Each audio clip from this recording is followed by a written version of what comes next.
every mistake that you make, if you knew better, you'd do better. Yeah. So I would say that I would bought everything in 11 and 12 when I was getting out of the military, but I didn't know how. So I didn't, Yeah. But at least I'm sort of making up for lost time. This is the Multifamily Journey Podcast, show 40. You're listening to the Multifamily Journey Podcast. In this show, you'll hear industry experts share tips of success and failure from their real estate investing journeys. You'll get a transparent look behind the curtain while you learn to fulfill the lifestyle you want to live and achieve your wealth goals. Get ready for the journey to financial freedom through investing in multifamily real estate. Here's your host, Blake Daly. Hey, what's up, everybody? It's your boy, it's your host, Blake Daly, and excited to have another episode for you tonight. I've been gone for a little bit, have been working on due diligence and closing some new deals. So by the time this comes out, hopefully, knock on wood, we'll have closed one. I just need to get this seller to show up to closing, which I think is going to be a feat all in itself. It's been a whole process. I'll have to do a YouTube video about it later. So wish me luck on that front. Hopefully have good news the next time coming through the speakers here. But today is a really good show.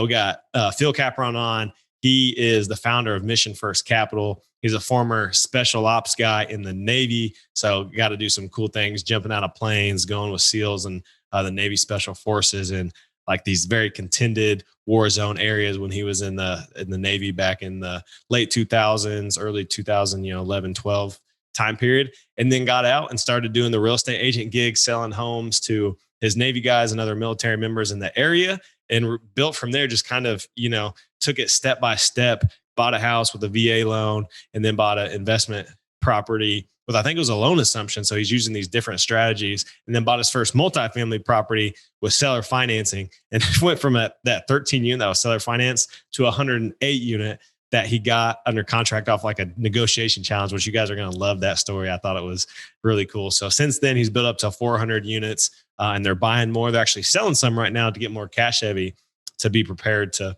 whatever the economy is going to do to continue buying and growing. So a lot of good stuff that comes out of this episode. I think you guys are really going to enjoy it. So without further ado, let's get in the show. Phil, welcome to the show. It's good to have you. Hey, what's up, Blake? Glad to be here with you. Yeah, it's good to have you. I was telling you beforehand, have heard your name come up in the War Room Mastermind, which is the mastermind I'm in. Some of the guys, mutual connections. So it's good to finally put a name to a face and have you on the show. I feel like it's been a long time coming.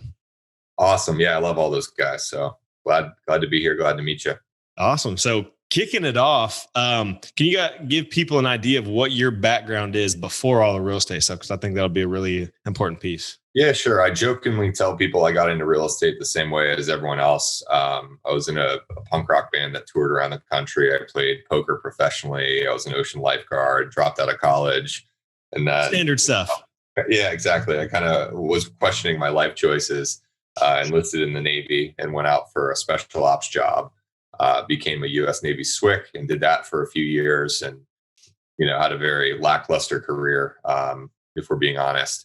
Wrote a book about it. So I bought my first home utilizing the VA loan in 2010. I read the Purple Book, Rich Dad, Poor Dad. Yeah, the Purple Bible. Yeah, exactly.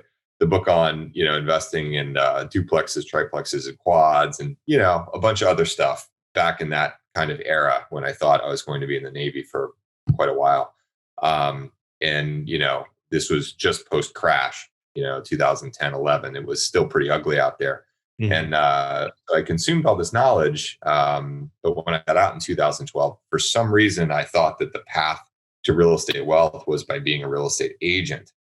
It could have been a little bit because I didn't have a job and a friend of mine was a real estate agent and said I could come work for him. Yeah. So it's easy to sell houses, right? Anybody can do it. That's what they say. Yeah. And I had a lot of fun selling houses to, my former teammates and buddies and, other military members here in Norfolk. And, so fast forward a couple of years, started flipped a, few dozen houses. And then finally in 2017, got my act together and started buying multifamily real estate. It started fairly humbly with a 13-unit seller finance deal. And now today, I've got these 430 some odd units that I've sponsored, and I'm a GP in. Nice. I love it. So there's a lot of progression there, especially in like the last 4 or 5 years when you got into multifamily.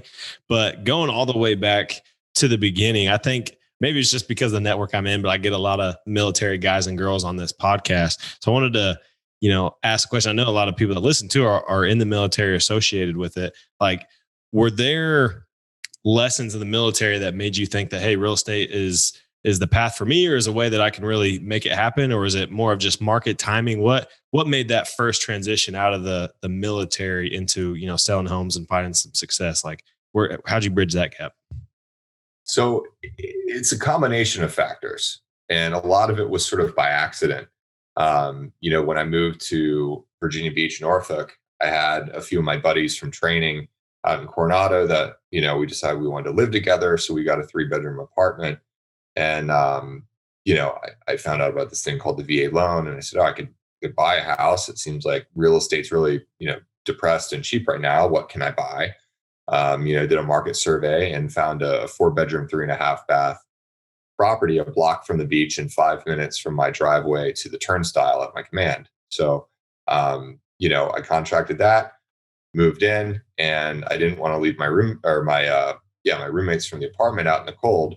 So I moved both of them in, and then one other guy.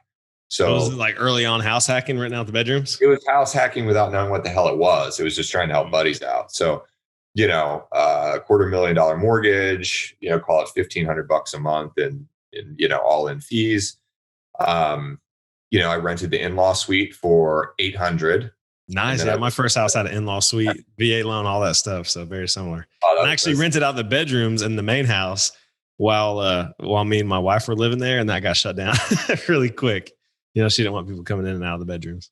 The Minister of War and Finance put an end to that one, huh? Yeah, she definitely did. A big red X against, on my application. I was like, babe, can I rent this room out? Stamped. No, denied. Denied. Love it. So it was $800 for the in-law, and then the 3rd and 4th bedroom got $600 each. So, simple guy, but that's $2,000, and my liability is $1,500. Tack on a couple bucks for utilities. Still living for free, getting $1,350 a month in BAH. Yeah, most people would call that a pretty good deal. Absolutely, especially starting out. Yeah. So at that point, I realized there was something to this real estate thing, and on my way out of the military, I had a duplex down the street under contract, and they axed my loan at the 11th hour when they found out that I was getting out of the Navy in the next 6 months. Mm-hmm. So I didn't have the tools in my toolbox at that time to say, this is still a phenomenal deal. I will find a way to get the money. I'll find a way to get an alternative loan.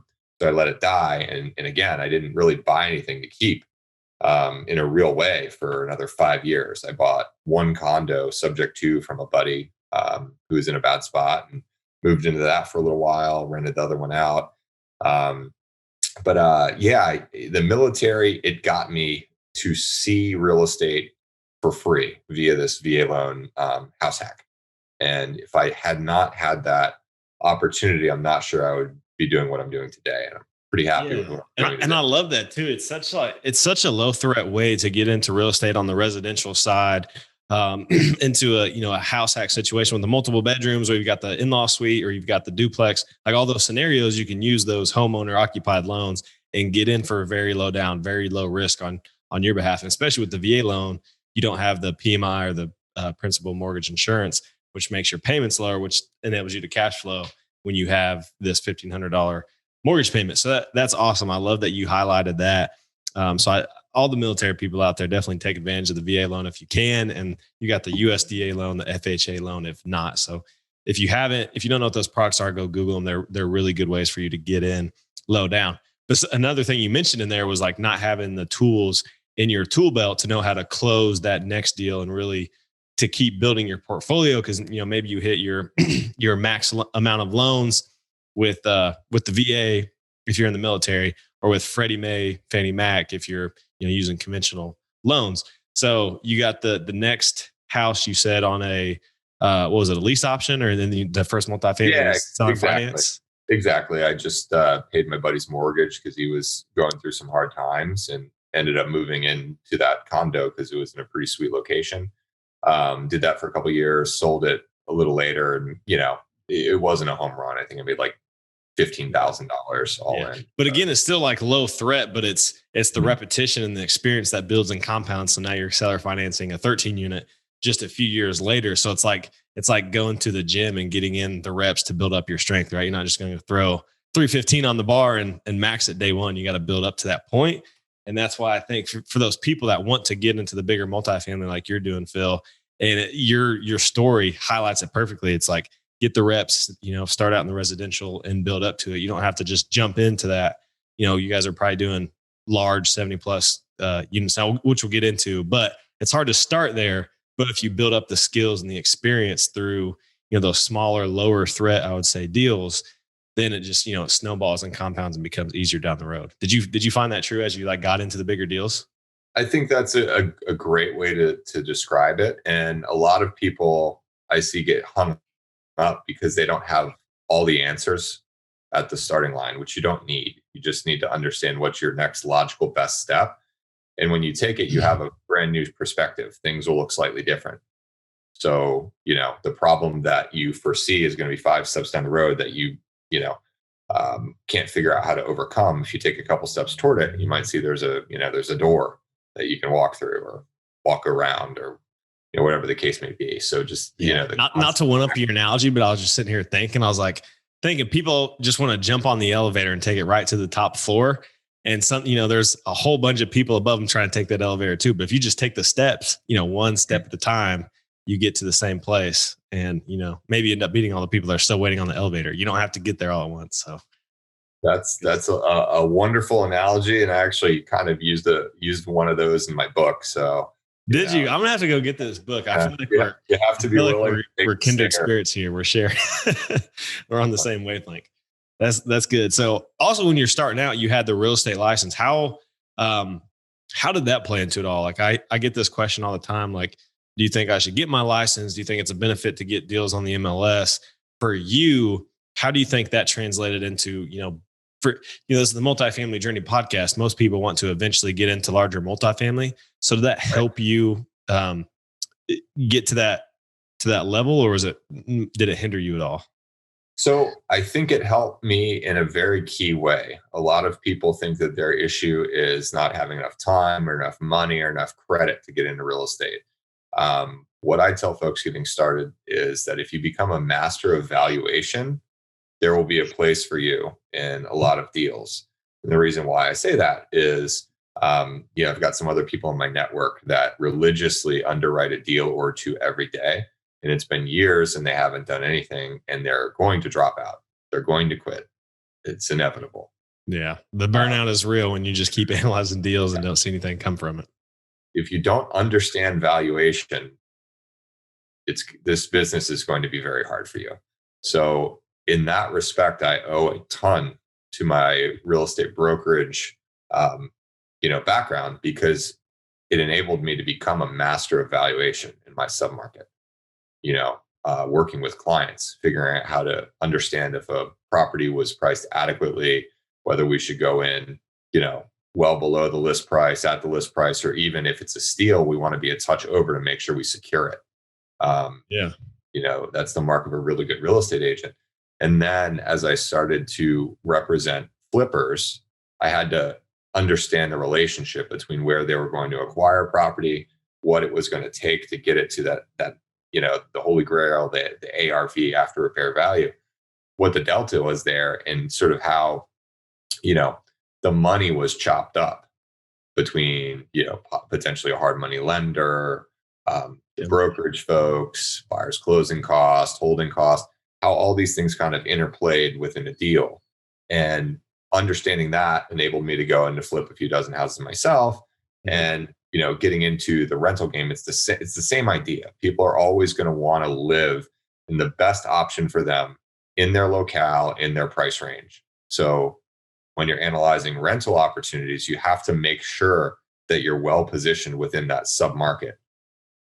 If you just go on some very basic, rental estimator tool and say, oh, the rents are supposed to be 2,000 and they're only 1,000 here, we're going to make them, millions of dollars, but you don't realize you got to know your submarket. Yeah. Exactly. So for you, it really helps keep your thumb or your finger on the trigger, your thumb on the pulse, whatever it is, and to understand those local markets. So that's a really good point. Cause like every agent that I know here, like every good agent knows their locations, like knows where they sell homes, knows the neighborhoods. They know the street names. They know if you're on, Beach Drive rather than Thomas Drive, what your difference is going to be, whether you long-term or short-term, like they know all this stuff because they're doing, multiple deals a month, fielding all these calls with investors, with home buyers. So they just get exposure to a lot more deals. And because of that, which is like we were saying, it just builds experience. Each one of those is a rep for you to learn and understand your market better. So that's a really good point. I didn't even think about that. I was thinking like maybe doing the deals, but yourself, but doing it for the other people and analyzing the market's good. So okay. So let me take it that way as well. My girlfriend and I are buying $1 million, 5-bedroom, 5-bath beach house, like, across the street from the sand in Virginia Beach. And, the contract came over for both of us to sign. And I was like, hey, did you sign it? She's like, no, it's 40 pages. And this, that, and that thing. I'm like, oh, well, hang on. Let me see if I still got it. And I ran her through the contract in like 15 minutes, explaining all the key terms. And that's another good point because there's so many good takeaways in the contract, knowing your due diligence timelines and items and all that stuff. Yeah. So that those two items, valuation and just familiarity with how stuff works, I think can be a real advantage to some people. Not everyone's wired. I wish some of the sellers I was dealing with right now had some real estate agent experience because I think they have no familiarity with the structure of a real estate transaction because this has been like the most difficult couple of months of my life. I'm like, man, this is standard stuff. This is not hard. There's no tricks here. Like the contract was like, the offer was like 2 pages. I was like, there's no gray area here, but just lack of understanding of how transactions work because they're more just owners of that property than investors that have done multiple deals. So yeah, don't be those people, I guess. They're okay though. So going from that point, let's talk about your first multifamily deal. So this one was the 13 unit seller finance deal, right? Yep. Where was this one at? It's in Norfolk. In Norfolk, Virginia. Okay. And how did you find it? Like, how did you come into the seller finance deal for your first multifamily? I took one of my buddies, who was a fellow flipper, fellow veteran, but owned like a bunch. To me, it seemed like just this huge amount of units. I think he maybe had like 25 or 30 rentals. I was like, whoa, So I said, well, maybe he'll buy this and I can get like a $30,000 commission. That was the highest and best scenario I could envision. So I take him, we look at it. He doesn't like it, long story short. And the other broker says, well, the seller will do seller financing. I said, well, my guy doesn't want it, period. I said, well, do you know anyone else that might buy it with seller financing? I said, well, would he sell it to me? He said, sure. We'll just come up with $100,000 and he'll sell it to you. So I did everything wrong in due diligence. I didn't tour all the units. I didn't know what the hell I was doing. It was criminal what I got away with, as far as like doing myself no favors. But fortunately, everything worked out over time. Definitely found some surprises with utilities and hoarder tenants and people weren't paying and just, all the classic horror stories. But I think there's something to say about that too, because had you not taken that step, who knows where, Phil would be today, right? But by taking that step, you learned and just went through the thick of it and came out on the other side better. And I think a lot of people get to that point and they're like, oh, do you know, like the agent might ask, do you know anybody else who would buy it? And maybe they're thinking in their head, like me, I want to buy it, but I'm scared to go make mistakes and do that. Like, what was your mindset at this point? Was it just kind of like, let's get into it and I'll figure it out because I know it's a good deal? Or like, how did you look at the numbers to have that confidence to go in? I didn't know if it was a good deal or not. I love the answer. Here we are talking about valuation. My real estate valuation of rentals knife was not sharp. It was very, very dull at that point. I looked at the rent roll and said, wait a second, there's people in here paying like in the 500s. Like that can't be right. Nobody pays like in the 500s for rent in this area. And I was right, but I didn't have the sophistication to really break it down in the way that I do on some of my bigger projects today. But it goes back to the thing that you just take the next step, and then all sorts of other stuff will unfold for you. I didn't know about evicting people. I didn't know about, when somebody breaks off a hose bib and the water just runs for like a month, that's like really expensive. Or then how to negotiate with the utility company and say, hey, we had a huge leak. Can we work on this bill? Or an insurance claim when someone moves out in the middle of the night and their pipes freeze. Yeah. Like all that stuff, you just can't know until you're in it.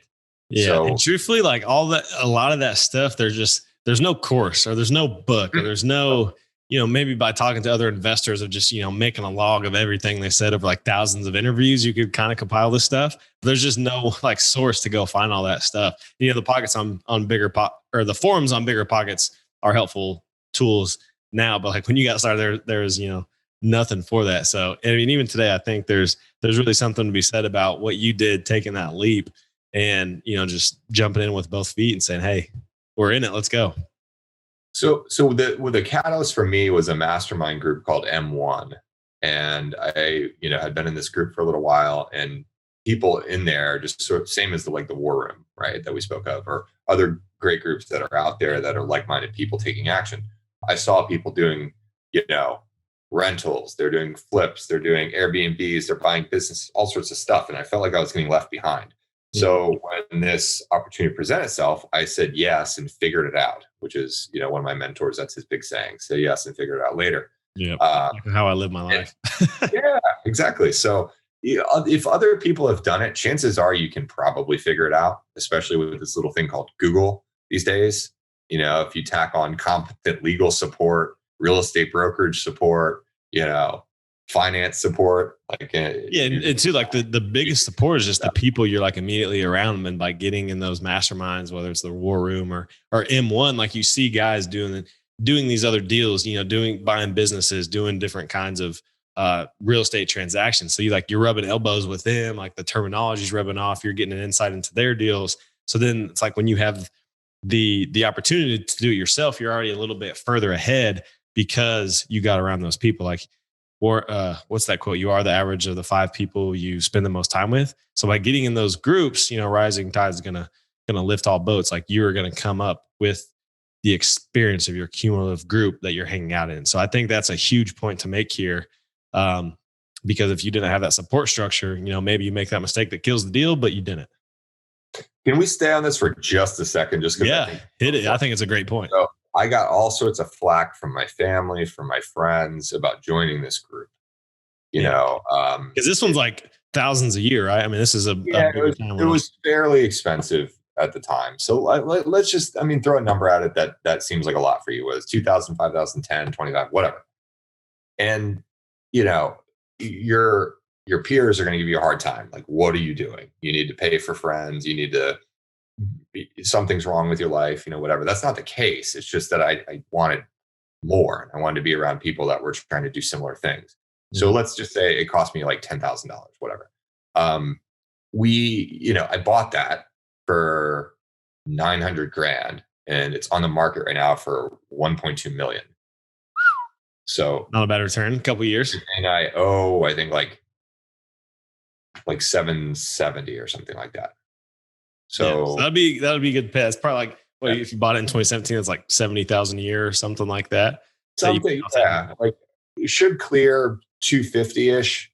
Off of 100,000 invested. So, and what you're saying too about the other people being critical, I think when those people are criticizing you and giving you flack about doing something like that, it's probably because they don't understand your vision, right? Like if they're going out on Friday, Saturday night, spending that same amount of money, having fun or whatever it is, but you're investing that time and spending your time more wisely. I mean, it's just like the whole thing of what we were just talking about of like, you are the average of the people you hang around with. It's like, whether those are your best friends or whatever, you're probably going to have like a, slight separation in values and, income levels over time because you're making the sacrifice up front. I think that's a really important distinguishment to make, because I look at those mastermind costs as, and mine's fairly cheap, but I categorize that away every month on my budget as investing. I look at that as like an investment in my future by being around these guys, by being in this mastermind with guys who have been investing almost as long as I've been alive. So to get years of experience that are passed down through this group, I mean, it's what allows me to do the deals I'm doing now, just because constantly in it and talking at a higher level, looking at bigger deals, it just, it makes you stretch. It makes you get out of your comfort zone. And because of that, it makes you grow. Amen, brother. Amen. So there's a lot of people out there that aren't going to be open to that, and it might just not be the right time. And for some people, it's not the right thing. But you have to be clear about what it is you want, and then put yourself around other people. That's other people aren't. Not everybody's buying hundreds of units either, right? Not everybody's wants to get to a portfolio of that. So it's really all about what you want and getting around those same people. So I always try to take advice from people in the positions I want to be, not like where I already was, kind of thing. Absolutely. Thanks for letting us riff on that for a minute, just because I think it's super important. That was good. Yeah. I hope that piece is valuable to people, because I think it's so important. But transition here a little bit, I want to talk about where you guys are now. So that was the first deal, kind of in a quick snapshot. Like, how'd you scale into syndicating larger deals and getting to where Mission First Capital is now? I ran out of money. Short, sweet, and simple. Got to go raise it. I think no matter who you ask, if they're being honest, that's the reason. Yeah. Because if money was not an object, why would you want investors? Yeah, that's true. I feel like, oh man, who said it? It might have been Grant Cardone. I'm always broke because I'm always buying real estate. I felt like that for the last 2 years, just continuing to buy and putting every bit of liquidity I have into new deals. So right there with you, running out. Stay broke, brother. Yeah. I'm actually selling a couple deals right now, which is nice to take them kind of. I actually am too, taking advantage of the market where it's at right now, getting some liquidity back to have more reserves and all that kind of stuff. Yeah, but that's the truth of it. We don't keep hordes and hordes of money. We go and we buy another deal. But to your question, the evolution was the 13 unit. Then the next after that was actually 108 unit. That's a big jump. How did that one come to be? Was that in Virginia as well? Yes, here in Norfolk, and also kind of a result of M1. We have these weekly kind of challenges that we work on, and there was one on negotiation. And so the contest was, hey, negotiate something this week and report back your results. And I said, okay, well, I want to negotiate. Does it have anything to do with the book, Never Split the Difference? No, Never Split the Difference wasn't out back then. Okay, I was gonna say that's one of my favorite books of all time. Yeah, I love it as well. Chris Voss is a genius. Would love to spend some time with him at one of his, courses or. Oh, nice. It's such a great. Yeah, he's such a smooth talker. I just want to I don't know. I just want to curl up in his voice. Just everything he says puts me right at ease. I'm like, if I was a FBI perp on the other end of that phone, I'll just give up. It's like, all right, Chris, we're coming out. Yeah, 100%. So we were doing a module in negotiation, and I said, you know what? I have no means of doing this deal, but I'm going to call on this 108 unit apartment building. Long story, much shorter. I was able to negotiate a phenomenal deal for at the time it was just me, and then kind of rounded out my partnership around the deal and me. And when we closed on the property, it had an appraisal 1.55 million higher than our purchase. Oh wow! We put about $500,000 in capex into the thing, and today it's worth about $5 million higher than our all-in. So our money back out, and it's a phenomenal buy just off a challenge that was going to negotiate something, and you growing, being around the group of people you went and thought, I don't want to go negotiate a discount at Macy's. I want to go negotiate a deal that's 9 or 10 times bigger than my biggest deal so far, and then get a $5 million payday down the road. That's awesome. I love that. So that's the one that sort of put me on the map. And there's a lot of luck involved, right? It's what do they say about luck though? It's opportunity. Preparation. Preparation means opportunity. So you have to take the steps or else you never get the luck. So, I think luck always plays into it, but it's for those taking action, so that's awesome. I love that story. That's true. So that one, it enabled me to go do other things. So then I did another JV with, for another 82 units. And that one is one of the ones we're exiting, and, we're going to do really well. About a 85% total return in just over 2 years. So pretty good. All the partners should. And I want to ask you this, because this is something I've seen myself, and I really want it to be like a motivation or an inspiration for people to take action and get that first deal and really have the persistence to get to that first deal. But it sounds like after you got the first one, that was like the longest time, the learning curve. You got it. And then all of a sudden, that snowball starts rolling. And then the second one becomes much easier. The third one becomes even easier. Did you experience that same thing? Absolutely. Each deal has its problems, as we were talking about before we hit record here. Mm-hmm. It's just how it goes. Yeah, let's not bring that back up. If you're not prepared to face some fairly significant problems, it's not the business for you. Mm-hmm. Maybe invest passively. Yeah, I think we make our money like solving problems. Like 100%. We're just solution makers, or else there's no value to be created or money to be made. So you have to go into it with that mindset, I think.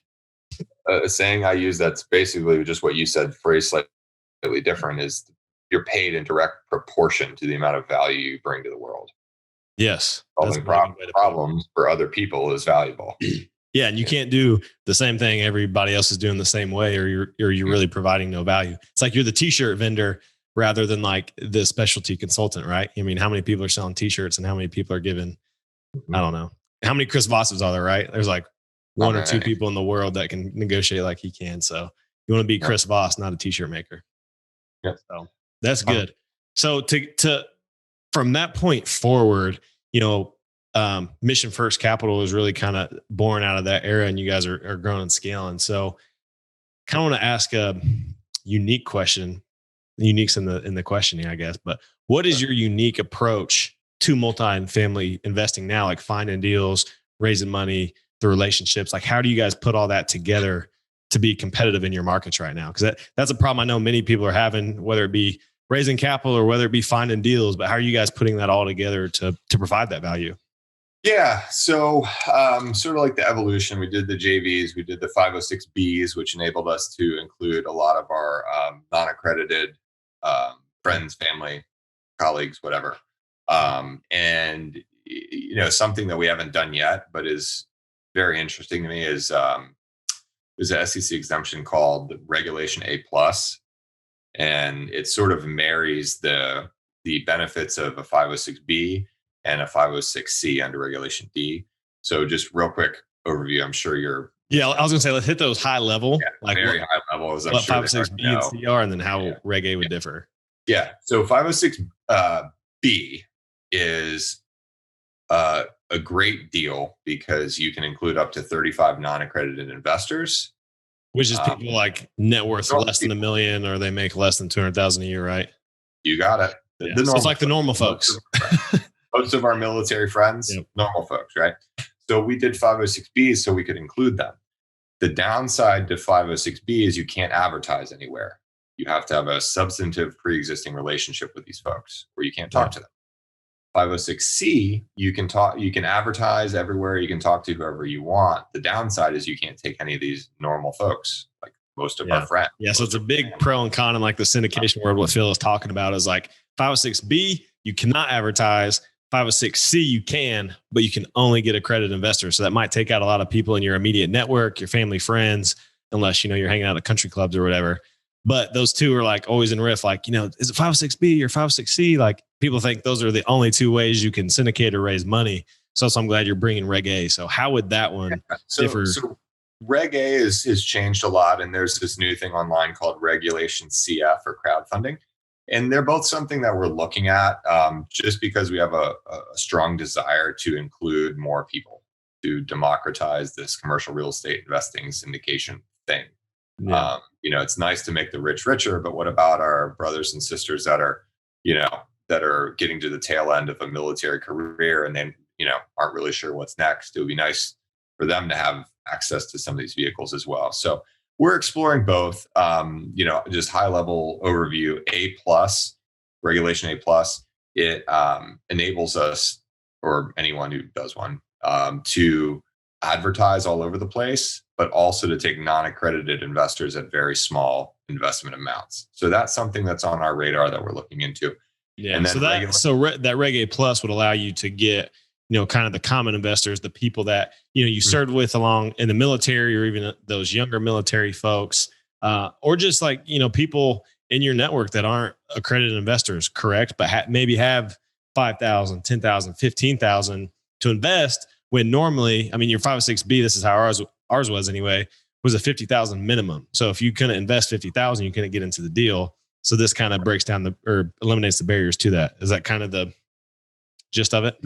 That's it. That's why I find it interesting, and we're looking into it. And in a calendar or a fund opening, I think it's 24 months we can raise up to 75 million in one fund. So that's pretty cool. To every upside, there's always a downside, and the downside here is a tremendous amount of regulation, audited financials, reporting requirements. It's almost like a mini IPO is what it's called. Yeah. Yeah. For those listening, like that's kind of what Regulation D, which 506 C and B are under, and then you have Reg A. They're basically exemptions to creating a public offering. Yep. So normally to go raise money from the public, you'd have to do an IPO, like Airbnb did a couple months ago to get, all their liquidity and reinvest. So in the real estate world, you can use those regulations, those exemptions, Reg A, Reg D, to raise money with a, lesser regulations and the exemption to do an IPO. So that's really good. So the downside is the regulation, just the sort of it's a lot more arduous, right? Than doing a standard 506B or C. So is it typically a lot more expensive then? Because I know if you do a 506B, it's like 15 to 25 grand depending on the attorneys and all that. Is it a lot more for the Reg A? You like 10x or more. Yeah. So like 150 to 200 grand kind of thing. Yeah, that's what I'm being told. So, oh man, it's not. You gotta have some deep pockets up front to be able to do that. But it becomes a cost of the fund once you set it up. So it's like you gotta have it initially, but it can be one of those costs you write off in the fund. So that's good. And I know you're not a CPA, but I'm gonna ask this question anyway. Saying that with a smile. So I'm not an attorney either, for the record. Just nobody gets confused. We're not out here, giving out investing advice like Oprah, just throwing it out. Yeah. But from your understanding of it, for each of the investors. So say if you're raising, I don't know, $5 million, you're doing a $5 million raise. Typically, you're doing in a 506B or C, it'd be 50,000 minimum. So not that many investors. But if you're doing $5,000 minimums and still raising 5 million, that you're going to have 10x the number of investors. So how is your compliance? Like, are you dishing out a lot of K1s, which is your, tax report documents to your investors, to each one of those for their 5,000? And is that like on your accountant? Do your fees go up there? Like, how does that whole process work? Kind of high level. So yeah, I'm not touching that with a 10-foot pole.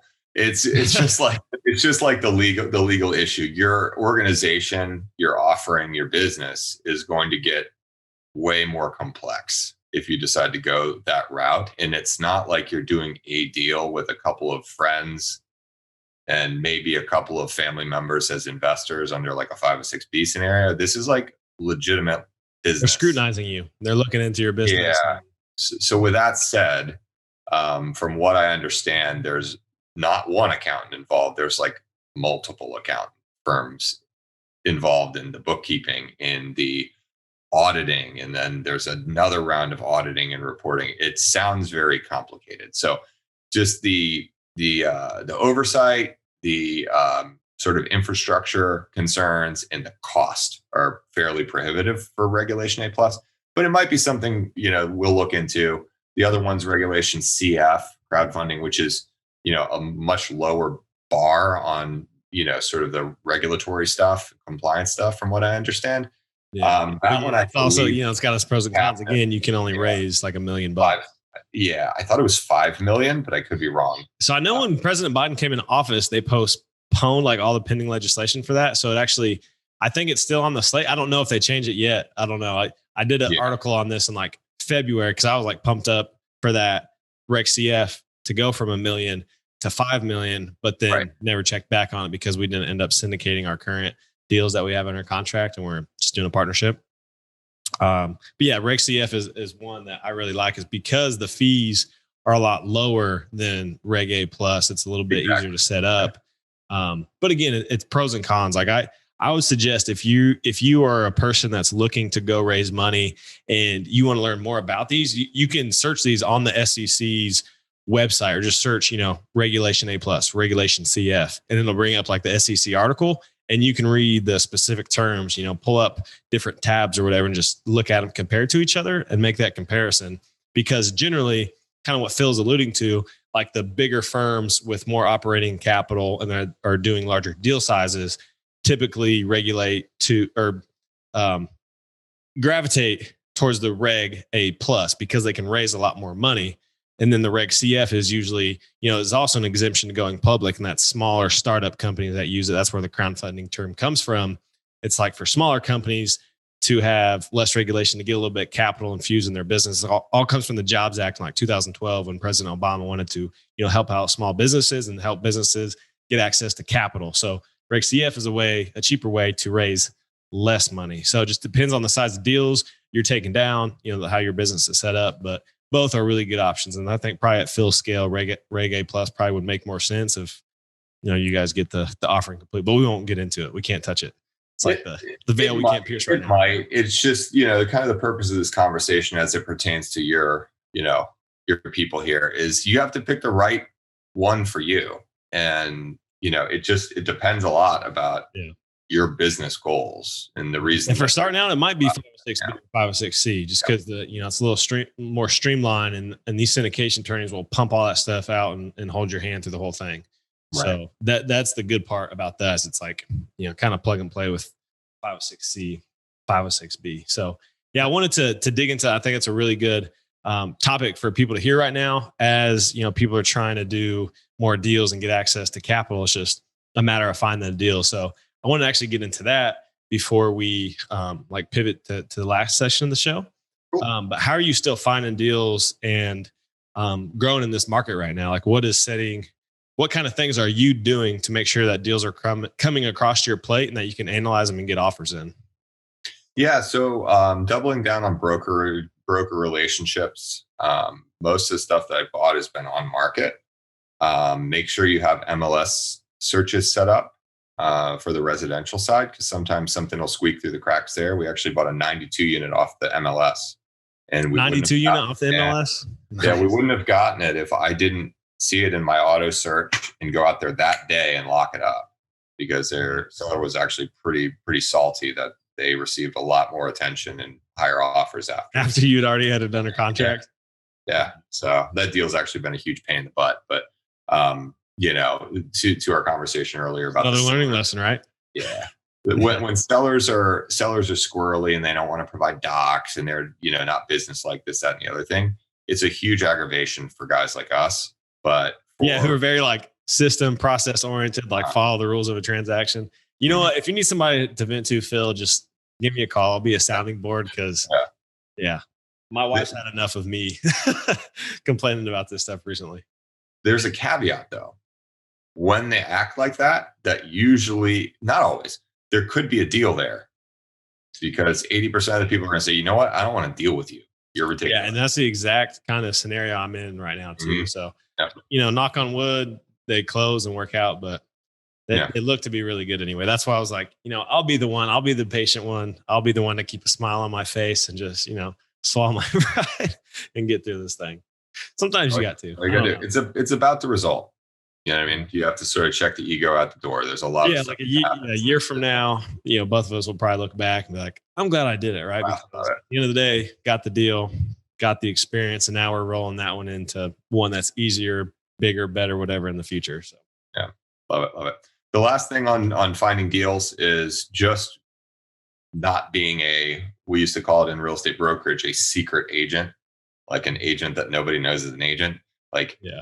You got to let people know what you're up to. So you mean on the investor side, right? Like telling. That's what I meant. Yeah. Telling other people, masterminds, all that stuff. Yeah. Yeah. So when we listed my deal, my 82 units in Richmond, I had 5 texts and phone calls within a couple of hours. Hey, I just saw this deal in Richmond. Do you want to partner up on it? Good. That's huge. Yeah. That goes back to knowing your area and knowing what you want. And then when people know, what you want in that area, you're going to be the first person they think of. So somebody's looking for 100-unit multifamily in Richmond, Norfolk, that area. Like, hey, Phil, got this deal. Right. So I'm flattered. None of them knew that it was already my deal. So already had it. Yeah. I was like, hey, what do you guys think? You want to go like $500,000 over list? I think that might get it done.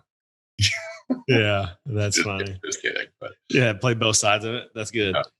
Man, yeah, on the same token, if anybody's got some commercial B&B deals, let me know. There you go.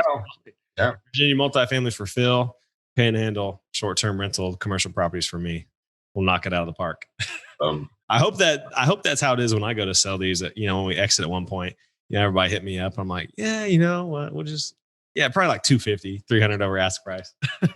Steer them towards a great deal. That's funny.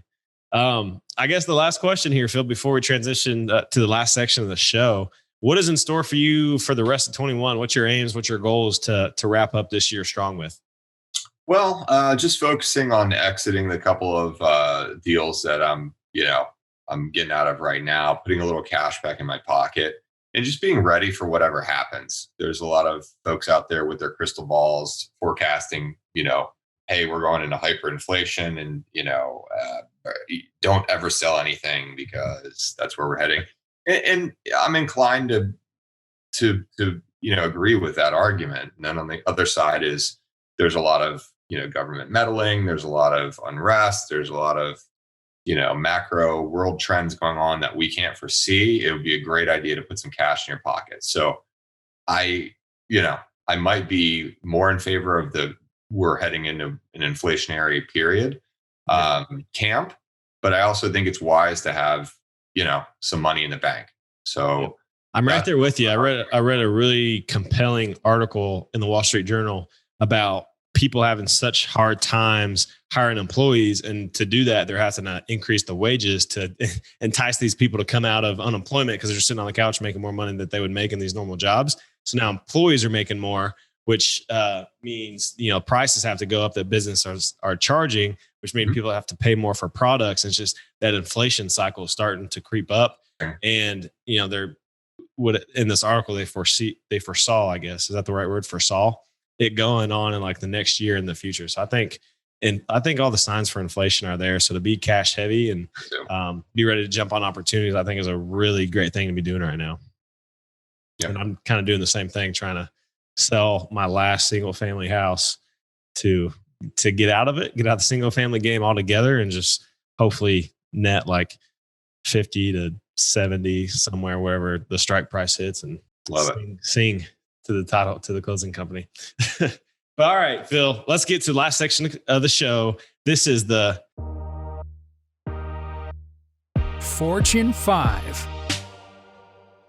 All right, Phil, first question of the Fortune 5, the 5 questions I ask every guest at the end of the show. What's the biggest thing that has contributed to your success? I'm going to say the military. Really? Okay. Yeah. What about it? I ran circles around my competition in the real estate brokerage space and the flipping space. You think it was like the structure and like following objectives, or no, just knowing how to work hard. Yeah. And sometimes I need to remind myself of that these days. But yeah, it's just we do some things that are pretty challenging in the military. So you learn that you're going to be okay. You're going to survive. You're going to get through it. Every day ends. And if you take that into the business world, nothing's going to stop you.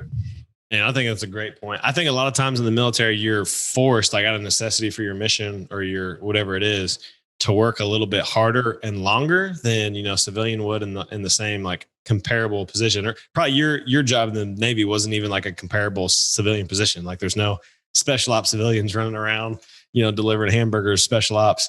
But like to work longer and harder than most people, when you get into the business world, it's like, man, why is everybody complaining kind of thing? Like, I'm just working. And it's just, I think your threshold for being uncomfortable is a little bit higher. So that's a really good point. I'm glad you brought that up. So for all my military folks out there, thank you for what you do for grinding. Phil, thank you. So that's good stuff. Next question here. What's been your biggest mistake so far that's turned into a learning lesson?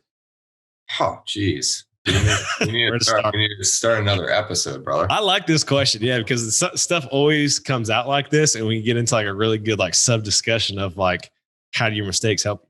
It's just so tough because every mistake that you make, if you knew better, you'd do better. Yeah. So I would say that I would bought everything in 11 and 12 when I was getting out of the military, but I didn't know how. So I didn't, but at least I'm sort of making up for lost time. Yeah, well, that's good. Well, good. I think it goes back to the point of like, be prepared and educate and like get your fundamentals. Start adding tools to your tool belt now, so that when you're ready to buy that, you see opportunities or you see blood in the streets, you can go out there with your gauze and patch up all these deals and make a lot of money. So good stuff. I like that. That was a good subtle answer. What's your favorite book you'd recommend for someone starting out? Somebody starting out. I mean, the Purple Bible, right? I'm also a huge Gary Keller fan. So Millionaire Real Estate Investor, for me, really made me understand like how to do this over time. Mm-hmm. And not to take too much thunder from the book, but it's think a million, the mindset, buy $1 million. So it's fairly straightforward. Buy over $1 million worth of property, own $1 million, create $1 million worth of equity in those properties. And then the pinnacle, the peak of the mountain is to receive $1 million and cash flow. $1 million passive cash flow. I'm hoping to go from own $1 million, which is where I am now, to receive $1 million in the next few years. Yeah, I like that. Really good book. I like at the end of it how they tied in the stories of the actual people who had. Absolutely. I think there was like one in there, like a bricklayer that just started buying rentals or something like that. And now they have 20, 30, 40 paid off homes that are just tens of thousands of cash flow coming in every month. So love that book. Really good one. If you haven't read that one, that's a like underrated one. I don't hear that one as much, but such good content. Fun question here. What do you like to do outside of real estate when you're not negotiating for fun? I'm a big kid at heart. So I spent the weekend in Atlantic City with one of my business partners for his birthday. We went to see a punk rock show, a Florida band called Less Than Jake, who I've been following around for like, 20 years or something. So I'm like literally in a mosh pit, like allegedly there's still COVID, but there's a legit full on mosh pit. Like, I like it. On the, sometimes you just gotta let loose like that. I've been cooped up for a year. After a full year and some change, you gotta just jump in a mosh pit sometimes. Yeah. If I'm not doing that, surfing, skydiving, traveling, adventuring with my girlfriend, hanging out with my little dog, just living life. Awesome. I love it.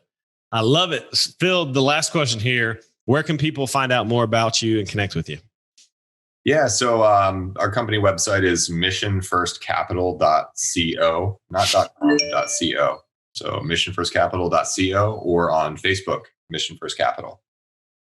Awesome. We're trying to bring everything under that flag these days, and I'm not sure exactly what the future is going to hold for us, but it's going to be big. Good deal. I like that. So yeah, guys, go check him out. It sounds like he's looking to sell some really good deals at a discount. He's saying $500,000 off. So go put in an inquiry on the Connect page on his website. That's awesome. Phil, thanks for coming on. I'm glad we finally got to sit down and do have the time to do the interview. Really good stuff. Thanks for providing the value. Absolutely. Thank you. All right. See you. Have a good evening. Hey, thanks for listening. If you like the show, if you found value in it, please go to iTunes and leave a rating and review. And if you want to check out more on your multifamily journey, go to multifamilyjourney.com, where you can get free resources to start your journey and figure out your path. That's multifamilyjourney.com. But more importantly, go take action today towards your financial future. See you next time.